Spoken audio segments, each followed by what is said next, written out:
4조에도 나오고. 왜 4조에 나와 있다라고 했어요? 이 자율적 기본 질서가 침해될 우려가 가장 큰 상황, 바로 통일 상황이죠. 북한이 우리와 다른 정체성을 갖고 있기 때문에. 그래서 제4조에 평화 통일에 관한 내용만 들어간 게 아니라 평화 통일을 했을 때 그 국가 상이 무엇이냐, 여기에 지금 이야기하는 요약된 헌법이라고 부르는 헌법적 가치가 들어가 있는 거예요. 바로 자유민주화 기본질서에 입각한 평화적 통일 정책을 수립해야 된다라는 거죠. 그래서 자유민주화 기본질서의 본질적 내용이 법치국가의 원리와 민주주의 원리의 핵심적인 내용들로 구성되어 있다. 그리고 요 판례 2003 헌나 1일은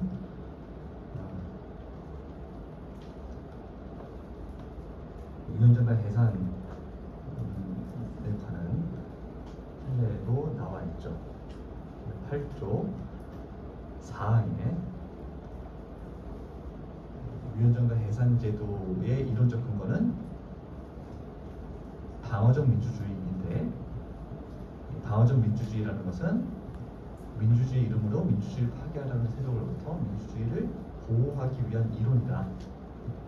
독일에서 나치의 등장에 대한 반성적 보도로 독일 기본법에서 민주주의의 브레이크를 거는 이 제도를 헌법에 넣었는데, 그중 하나가 위원정당 해산 제도이고, 그 심사 기준이 뭐예요?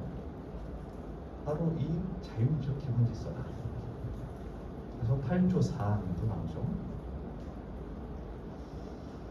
국가 형태 이론을 이제 거슬러 올라가면 군주국, 귀족국, 민주국으로 나눌 수 있고, 그 다음에 이걸 권력을 균형을 이뤄낸다라고 해서 혼합국가 형태론을 아리스토텔레스를 비롯해서 많은 학자들이 이야기를 했죠. 군주국가, 귀족국가, 민주국, 혼합국. 국가 형태 이분론은 마키아벨리가 군주제와 공화제로 구분하면서 이 공화제 이야기가 나옵니다. 그래서 이제 여기서부터 이제 공화국의 의미가 군주국에 대응하는 그런 의미로 공화국의 의미가 정의되어 있어요. 비군주국이라는 거죠. 그리고 그것 이상의 어떤 의미가 있다라고 새로운 의미로 도출하는 것이 국사에 대한 국민 참여, 그리고 그 책임을 공유하는 그런 의미도 이 공화국 의미에 들어있다라는 것이 지금 새롭게 제기되는 논의예요. 이거는 이제 그리스 로마의 정치 형태잖아요. 공화국이라는 게. 민주주의 할 때 이 내용을 이제 다시 할 텐데, 페리클레스의 연설에서 따온 말이에요. 시민이 누구에게 지배되거나 예속되지 않고 주인으로서 자유를 누리고 법과 제도로 잘 정돈된 공직제도 아래서 선출된 대표들이 공공공의를 최대한 실현하는 좋은 정치체제, 자신들의 공화국 체제를 이제 자랑하는 거죠. 그리고 시민은 조금 더 명예를 알고 공동체에 참여하고 공동체 전체에 책임을 지는 공동체 의식, 시민적 특성입니다. 그래서 여기서 참여민주주의, 그다음에 시민민주주의의 어떤 뿌리를 찾아요. 페리클레스의 그 연설을 보면 펠로폰네소스 전쟁사에 나오는데, 공동체의 일에 관심을 갖지 않은, 참여하고 관심을 갖지 않는 그 시민은 이디어티어스다라고 나와요. 그 이디어티어스가 무슨 말의 어원이에요? 이디엇의 어원이에요. 그게 거기서 나와요. 그래서 공동체 일에 참여하고, 참여민주주의죠. 공동체 전체의 책임을 지는 그런 대화와 다양한 토론을 통해서 공동체에 참여하고 시민민주주의, 참여민주주의, 공동체 전체의 책임을 지는 그런 의미, 그런 이제 시민적 특성을 포함하는 의미를 공화국 원리에 에서 이제 단순히 공화국 원리가 비민주국인 것에 그치는 것이 아니라 국사대에서 참여하고 그 책임을 공유하는 이런 시민적 덕성까지도 포함하는 의미로 다시 토리클래스의 이야기를 떠올리면서 발굴해 내고 있어요 지금. 대한민국 민주공화국이다. 국가의 성격 민주공화국, 비민주국이고 민주공화국이니까 이제 반독재적인 국가 형태고 국내에 의한 민주적 국가 구성을 국가 구성 원리로 결단했다. 지금 세습군 주제로 뭐 개헌하자라는 사례가 있었잖아요. 그러면 이게 헌법 개정으로 가능한지 여부에 관한 것은 우리 헌법에 얼마만큼 그 핵심적인 요소로 자리 잡고 있었느냐, 그 원리가 그게 기준이 되어야 할 텐데 명시적으로 공화국 원리가 헌법 개정의 한계다라고 쓰여 있진 않아요. 1919년 이후 임시정부 이후로 100년간 의문이 없었어요. 그리고 심지어는 2차 개정 헌법 당시에는 실정 헌법에 이 개정의 한계로 공화국 원리가 쓰여 있었어요. 그런 것을 봤을 때 지금 물론 현재는 없긴 하지만 헌법 개정의 이제 내재적 한계로 인정할 수 있지 않을까 라는 생각을 하는 거예요.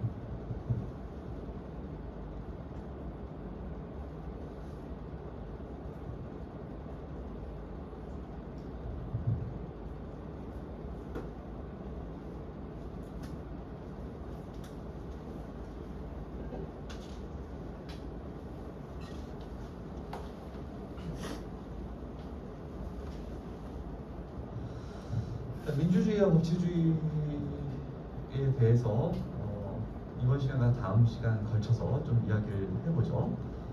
민주주의 출발점 주권이라고 했어요. 네. 그리고 국민주권인 거죠. 주권은 투쟁적 개념인데 군주주권에 대한 항의적 투쟁적 개념으로 군주주권이 확립이 됐고 이 국민주권이 확립이 됐고 이 국민주권은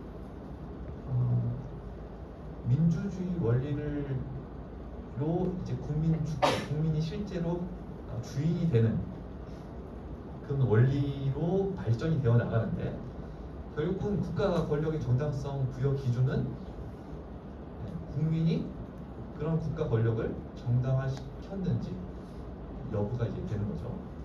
그래서 요 국민주권과 인민주권 논리는 이제 프랑스 헌법학에서 나온 건데, 요거 이제 그냥 알아두면 좋을 것 같아요. 어느 교과서든지 나오는 이야기니까. CS는 프랑스 혁명 당시에 국민주권을 얘기를 했어요. 제3신부는 누구인가 이렇게 이제 자그마한 책자를 돌리면서 루소는 이제 인민주권을 이야기합니다. 아까 국민의 개념할 때 그냥 전체 국민, 추상적 국민 이 개념도 있고 실제로 잡을 수 있는 국민, 국가를 운영하는데 실제로 잡을 수 있는 유권자 시민의 총체로서의 국민, 이 개념을 좀 나눈다라고 이야기했죠. 요걸 이제 나숑이라고 하고, 이걸 이제 빼뿔이라고 하는데, 이거 이제 국민주권이라고 얘기해요. 요건 이제 인민주권이라고 얘기를 합니다. 그래서 요 특징은 뭐냐면 주권의 주체와 행사자가 이제 분리돼요. 대의제를 강조하죠. 인민 또한 무기속 유임이에요. 자유유임이에요. 언제까지? 다음 임기까지. 대표의 권력 멋대로 하면 안 되잖아요. 근데 대표의 권력 남용을 이제 방지하기 위해서 권력 분립을 강조합니다.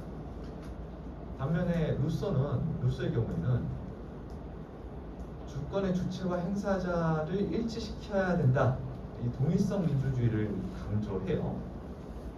그다음에 직접 민주주의를 이제 강조합니다. 그리고 대표는 인민의 의사에 기속되어야 한다. 이 기속이임을 강조를 해요. 그리고 재밌는 건 주권자가 직접 주권을 행사하는 모습을 띠기 때문에 권력 집중이 요청됩니다. 그래서 사실 국민 주권이 지금 현대 서구식 민주주의의 근간이에요. 우리 자유인이자 자유인. 근데 얼마나 문제가 많아요. 그래서 요 실질적 국민 주권이라고 해서 이 루소의 요소, 루소의 인민 주권의 요소를 또 이제 많이 도입을 해요. 그래서 요 부작용을 줄이려고. 근데 근간은 뭐다? 이거예요. 국민 주권이 근간이에요. 그리고 인민 주권은 동구식 인민민주주의의 어떤 뿌리가 되기도 해요. 동구식 인민민주주의. 그러니까 중국 공산당이 권력 집중을 요청하잖아요.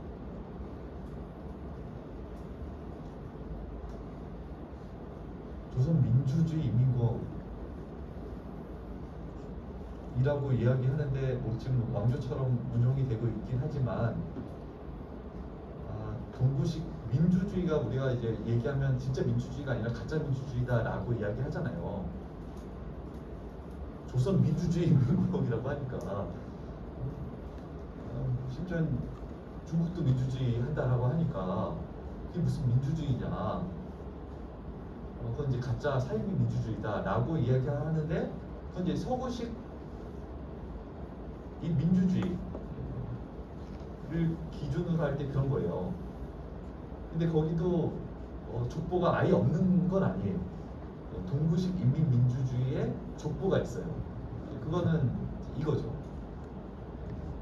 권력 집중이 요청이죠.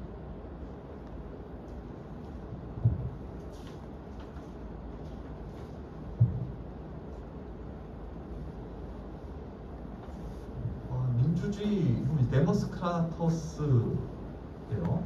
사실 국민의 자기 지배라는 어원을 갖고 있어요. 데모스크라토스, 국민의 지배. 국민의 자기 지배라는 어원을 갖고 있는데 실제로 국민의 자기 지배가 문자 그대로의 국민의 자기 지배가 이 땅에서 실현되고 있지는 않다라고 얘기를 했죠. 우리가 법률 만드는 것도 아니고, 그다음에 집행 권력을 갖고 있는 것도 아니고, 그들이 그런 권력을 행사해요. 그들이 그런 권력을 행사한다. 그러면 이제 사실은 문자 그대로 이야기하면 자기 지배가 이루어지고 있지 않고 현실에선 타인의 지배가 이루어지고 있어요. 이게 대의제 민주주의죠. 재헌의 상황이죠. 선거에 의한 대표자 선출, 명령적 위임의 배제, 국민 전체의 추구. 이 명령적 위임의 배제는 헌법 46조 2항을 보면 알 수 있어요. 국회의원은 국가 이익을 우선해서 양심에 따라 직무를 행한다. 선거 국민의 이익을 위해서 일한다. 뭐 이런 표현 없잖아요. 선거 국민의 명령을 받는다라는 표현도 없고.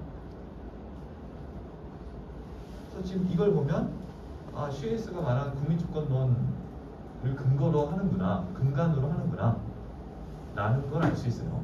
명령적 위임을 배제한다.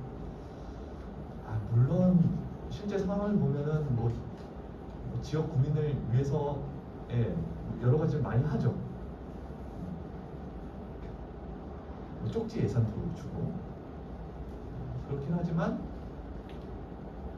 국회의원은 전체 국민의 대표예요. 그 지역에서 선출되지만 전체 국민의 대표다.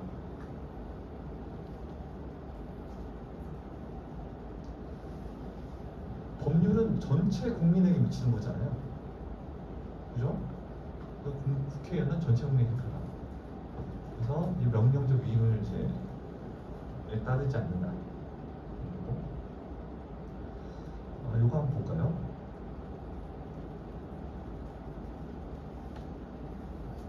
예전에 트럼프 대통령 때 있었던 일인데 이방카가 보면은 이제 직함이 있어요. 밑에 다 밑에 직함이 있거든요.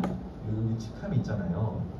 근데 아무런 직함 없이 백악관 루즈벨트 룸에서 이제 무슨 대통령 위원회예요. 거기서 지금 체어맨으로 이야기하고 있는 거거든요. 이 깜짝 놀랄 만한 일이에요. 왜냐하면 아무런 민주 정당성의 직접적인 또는 간접적인 민주 정당성이 없거든. 근데 국가 의사 결정을 하는 자리에 있단 말이에요. 이거 이 민주 시민으로서는 견딜 수 없는 거죠. 견딜 수 없어야 돼요. 왜냐하면 그들이 그런 권한을 행사하는 것은 대의의 민주주의니까 직접적으로 민주적 정당성을 부여했거나 아니면 직접적으로 민주적 정당성을 부여한 사람들에 의해서 뭐 이제 어떤 동의 절차를 밟았거나 아니면은 임명 제도를 통해서 민주적 정당성이 흘러 들어가야 된단 말이에요. 그리고 그 민주적 정당성이 크기만큼의 권한을 행사할 수 있는 거예요. 근데 아무런 정당성이 없잖아요. 그리고 뭐 직함을 하나씩 주긴 했죠. 나중에 국민이 국가 권력을 가진 자의 결정에 따라야 할 이유가 뭐냐라고 했을 때 두 가지 차원을 이야기할 수가 있어요. 첫 번째는 민주주의 차원에서 이야기하면 민주적 정당성을 부여받았기 때문입니다. 내지는 민주적 정당성의 사슬이 연결되어 있기 때문입니다. 그래서 각각 갖고 있는 민주적 정당성의 크기만큼 권한을 행사해야 된다. 이게 민주주의 차원에서 이야기할 수 있는 이야기예요. 선거직 공무원 같으면은 선거를 통해서 직접적으로 민주적 정당성을 부여하죠. 선거직 공무원이 아닌 공무원은 국회 동의 절차를 받잖아요. 총리 아주 큰 권한을 행사하잖아요. 그러니까 국회 동의를 받아요. 임명권자 임명제도 국회 동의 받지 않죠. 그냥 뭐 다른 공무원들은 그러면은 이제 직접적으로 민주적 정당성을 부여받지 않고 저 위 대통령으로부터 말단 공무원에 이르기까지 임명권자의 이제 임명 제도를 통해서 간접적으로나마 민주적 정당성의 사슬이 연결되는 거예요. 다른 한편으로는 이제 법치주의 관점에서 헌법과 국민의 대표가 만든 법률에 그들의 권한이 규정되어 있어요. 그 규정된 만큼 권한을 행사하는 거예요. 이거 누가 만들었어요? 법률 국민의 대표가 만들었고 헌법 국민이 만든 거잖아요. 그래서 민주주의 차원과 법치주의 차원이 이제 결합을 해서 그들이 그런 권한을 행사해요. 근데 이게 일치하지 않을 때가 있어. 어떤 때냐? 민주주의와 입헌주의가 이제 충돌하는 지점인데, 예를 들면 헌법재판소 재판관의 민주적 정당성의 크기를 한번 생각해 보세요. 그리고 그 권한의 크기를 생각을 해보세요. 그 법원과 한번 비교해 볼까요? 법원은 모든 대법관들이 국회에 동의해요. 헌법상. 헌법재판소는 헌법재판소장만 국회에 동의해요. 심지어 다른 재판관들은 전체 9명의 재판관들 중에 333이야. 대통령, 국회, 법원에서 3명씩 임명해요. 3명씩 뭐 추천을 하고 뭐 대통령 임명을 하긴 하지. 실질적으로 333이에요. 그런데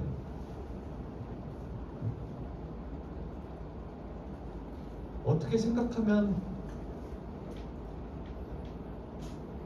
대법원 같은 경우에는 그냥 있는 법률을 적용해서 뭐 융죄라든지 아니면 무죄 소멸 들어주는 거잖아요. 근데 헌법재판소는 법률을 날리는 권한을 갖고 있어요. 그리고 국회의 권한은 법률을 제정하고 법률을 폐지하는 권한이죠. 법률을 폐지하는 것은 소극적 입법 권한이에요. 헌재는요, 법률을 날릴 수가 있어요. 300명이 법률을 만들잖아요. 그러면은 헌법재판소 재판관 9명이면 한 30명이 넘는, 한 사람이 30명 넘는 역할을 하는 거잖아요. 소극적 입법 권한과 마찬가지의 권한을 행사하면서 국회 대표가 만든 법률을 날려. 근데 대법원보다도 민족 정당성이 약해. 이게 맞느냐라는 거예요. 독일 같으면 하원에서 반, 상원에서 반 이렇게 임명을 해요. 독일 연방 헌법재판소가 이제 원이 1부, 2부 있는데 8명씩 16명이거든요. 반반씩 상원과 하원에서 이렇게 선출을 해요. 민족 정당성이 아주 크지. 그런 것을 보면은 헌법재판소가 이제 민족 정당성이 약하다라는 것을 민주주의 차원에서 비판할 수 있어요. 하지만 법치주의 차원에서 이거는 어떻게 방어하냐면 그 권한 헌법으로부터 부여받은 거잖아. 헌법 누가 만들었어? 국민이 만든 거잖아. 그 헌법에서 그렇게 규정하고 있는 거잖아. 라고 방어를 해요. 이 부분은 근데 여전히 민주주의 차원에서 그 비판은 정당한 거예요. 뭔가 불일치가 발생하는 거죠. 또 우리 헌법 개정할 때 그 부분이 항상 논의되고 있어요. 우리 헌법에서 그렇게 규정하고 있기 때문에 논란 끝, 마침표. 이게 아니라 민주주의 차원에서 계속 민족 정당성의 크기만큼 권한을 가져야 되는데 권한에 비해서 민족 정당성의 크기가 너무 작아라는 이야기를, 비판을 계속 할 수 있는 거죠. 논란이 종지부가 딱 찍혀지는 게 아니에요. 그래서 민주주의와 입헌주의가 충돌하는 지점이다. 그래서 대의제 민주주의가 잘 운영이 되면 좋겠는데 엘리트의 결정이 공동체에 좀 유리하지 않을까라는 우리가 기대가 있잖아요. 정치 엘리트. 그리고 우리는 바빠. 먹고 사느라 바빠. 다 관심 가질 수가 없어요. 전자민주주의? 좋지. 근데 그 많은 사안에 대해서 우리가 관심을 갖고 이거 할 수가 없단 말이에요. 입법을 통해서 뭐 이슈되는 몇몇 일에 대해서 그런 절차를 밟을 수는 있지만, 그리고 얘네들 항상 권력 남용, 권위주의, 관료주의, 지들도 구속되고 이런 이제 대의제 민주주의의 맥상이 있죠. 그래서 국민 대표가 잘 못하면 국민이 직접 들고 일어서는 수밖에 없어요. 박근혜 대통령 탄핵 사건에서 국회에서 정치인들이 잘 해결했으면 국민이 직접 들고 일어나지 않았겠지. 근데 정치인들은 정치적 이해 득실 관계에 사로잡혔는지 제스처를 취하지 않았어요. 제스처를 이렇다 할 강력한 제스처를 취하지 않았고 국민이 이제 움직여서 이렇게 된 거잖아요. 그래서 촛불 혁명으로까지 우리가 네이밍을 하잖아요.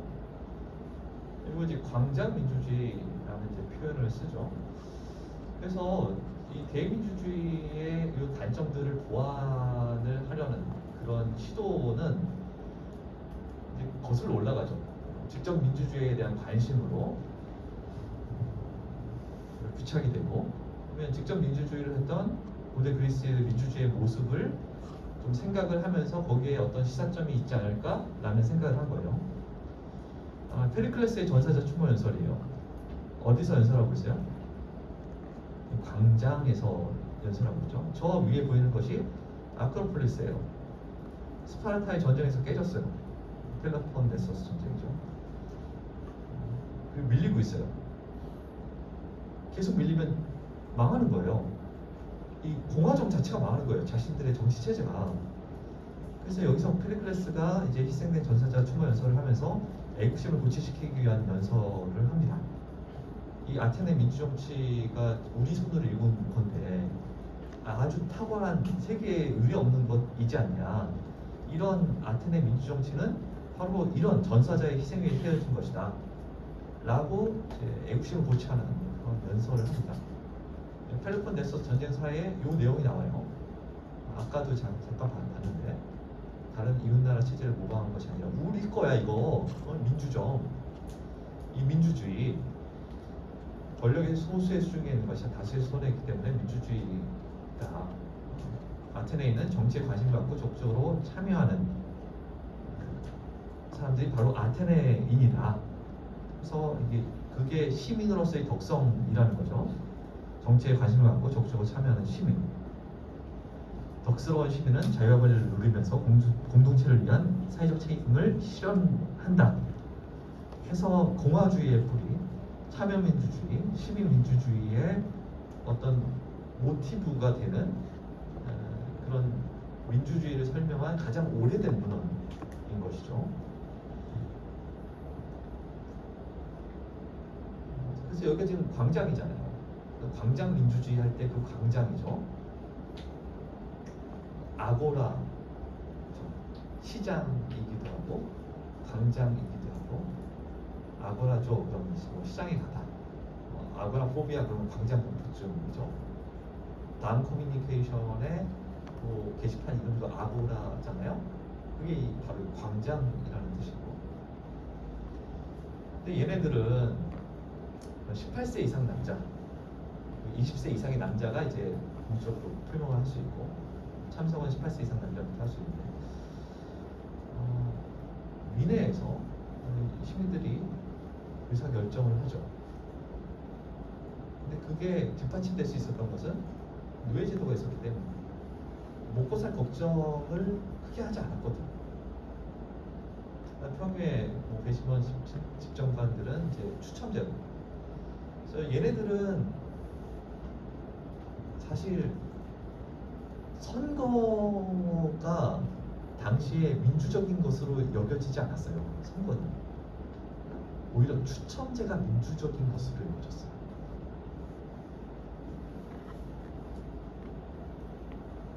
선거는 귀족적인 걸로 여겨졌어요. 놀랍죠? 왜냐하면 선거에서 나올 만한 사람은 이름 있는 사람들이잖아요. 그러니까 그 귀족적인 거고 민주적인 건 뭐예요? 추첨제예요. 추첨. 돌아가면서 하는 거. 1년씩. 그래서 대부분의 공직은 추첨제라고. 특히 어떤 전문성이 필요한 그런 영역에서는 이제 선거로 선출했어요. 이건 이제 귀족적인 거죠. 평민이 어떻게 장교를 하겠어요? 장군을 하겠어요? 근데 이제 추첨제를 할 수 있었던 것은 소규모 공동체였기 때문에 이제 그게 가능한 것이었죠.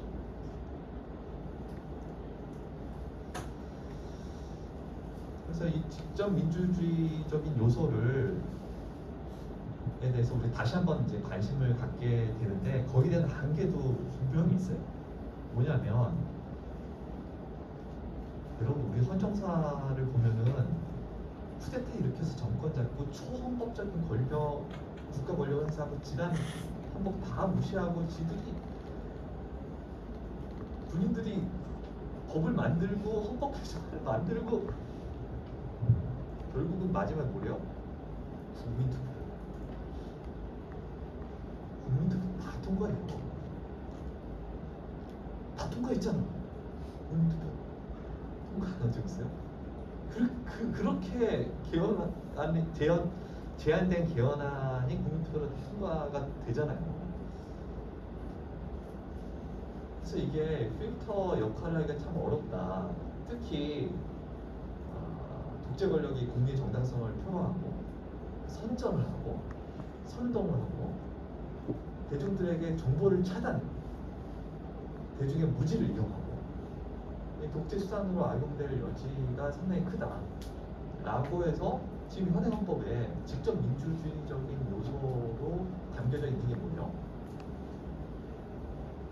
두 개잖아요. 일단 대통령의 중요 정책에 대한 국민투표 구입권이 하나 있고, 그다음에 헌법 개정할 때 한 번 있죠. 그래서 이걸 지금 우리 헌법에서도 이 직접 민주주의적인 요소를 국민투표에 한해서 그것도 이제 제한적으로 도입을 했어요. 우리는 진짜 아픈 역사가 있잖아요. 대통령의 국민투표 부의권이 유신헌법에서는 아무런 제한 없이 그냥 열려져 있었어요. 근데 그걸 완전히 없애지 못하고 일부 이제 제한적으로 할 수 있게 된 거죠.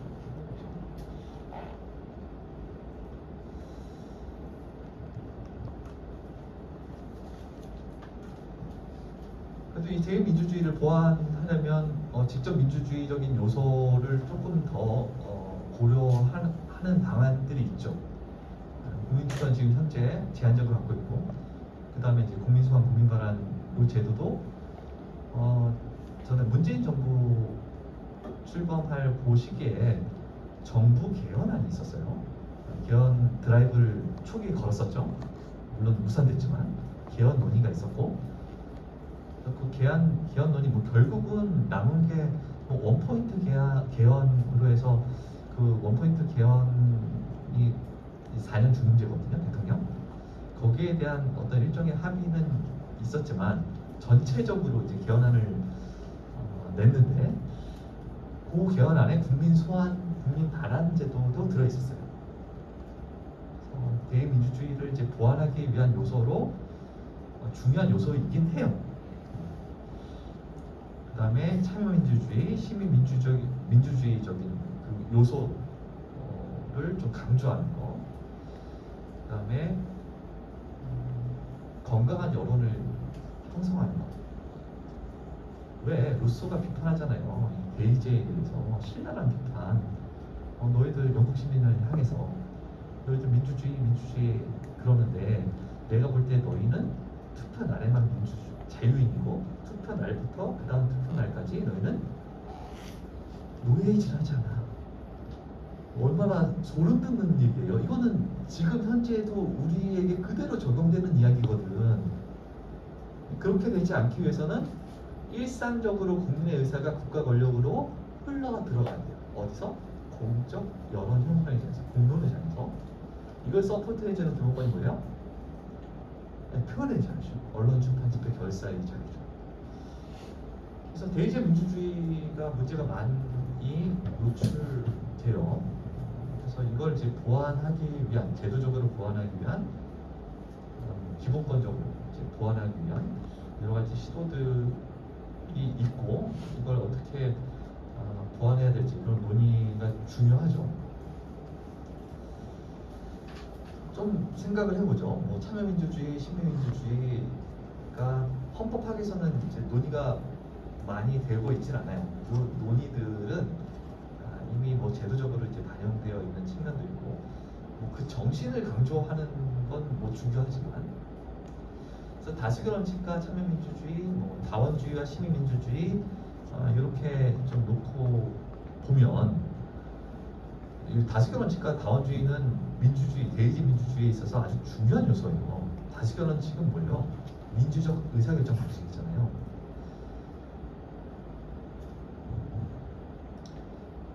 근데 투표율이 너무 저조하면 이 다수결 원칙이 형해화될 수 있어요. 지나치게 투표율이 저조하면 40% 투표율이다. 대권 후보자가 난립이 돼서 한 20% 득표자가 1등을 했다. 그 정도 있을 수 있잖아요. 충분히 생각할 수 있죠. 이건 이제 전체 국민의 8%가 찬성하는 거예요. 유권자의 8%가 찬성하는 거예요. 근데 이게 투표율이 20%로 낮아진다 하면 전체 국민의 한 4%만 찬성한 사람이 이제 대통령이 되는 거죠. 그래서 이거를 강요하는 나라도 있어요. 의무투표제 실시를 하는 나라들도 있죠. 강행 규정으로 두고 있는 나라도 있어요. 한 19개 국가가 이제 강행 규정이 있는데, 과태료 부과한 나라도 있고, 호주나 아르헨티나 같이. 벨기에는 이런 입법이 있었어요. 15년 동안 4회 이상 투표에 불참하면 10년간 투표권을 박탈하는 제도도 있었어요. 싱가포르 같은 경우에 유권자 명부를 일단 삭제를 하고, 복구를 원하면 다시 신청을 하는, 불편하게 하는 그런 제도도 있었고, 그리스 같으면 여권이나 운전면허증 발급 제한하는 제도도 있었고, 공공기관 채용을 제한하는 나라도 있었어요. 이걸 좀 보완하기 위한 뭐 의무투표제까지는 그렇고 이걸 뭐 좀 보완하기 위한 제도로 생각할 수 있는 것이 이 결선 투표제예요. 7, 8명에서 표 나눠지는 것보다 1차 투표에서 1, 2등 하고 그 다음에 다시 투표하면은 어쨌든 결국에는 예, 과반수 이상이 찬성을 얻은 사람이 투표한 사람의 과반수 이상 찬성을 얻은 사람이 대통령이 되는 거잖아요. 그래서 민주주의적인 그 요소를 좀 제고시킬 수 있죠. 이게 문재인 정부의 정부 안에 들어있었어요. 그러니까 우리가 생각할 수 있는 보완할 수 있는 요소들을 다 때려 넣었었어 그때. 프랑스에 있죠. 득표자 없으면 1, 2위가 이제 결선 투표를 하죠. 근데 이것도 문제가 없진 않아요. 투표율 자체가 정치적 무관심으로 인해서 엄청나게 낮을 수도 있어. 그다음에 시민민주주의와 관련해서 이제 대화 토론을 강조하죠. 시민민주주의가 숙고 민주주의라고도 부르죠. 여기서 중요한 거는 다원주의라는 것은 나와 생각이 다른 사람을 인정하는 거예요. 그 다원성을 인정하는 거거든요. 다들 인격이 다른데 그걸 인정하고 수용하는 건데, 근데 이게 그냥 말뿐인 다원주의가 아니라 진짜 다원주의가 확인이 되려면 다수와 소수의 교체 가능성이 있어야 돼요. 안 그러면 숫자 싸움이에요. 다원주의가 이게 다수결에 의한 숫자 싸움으로 그냥 흘러가지 않으려면 대화 토론이 핵심인 거죠. 그래서 시민민주주의에서는 이제 대화 토론을 강조한다. 수업은 여기까지 할게요. 지금 시간이 다 돼가지고 다음 시간에 좀 이어서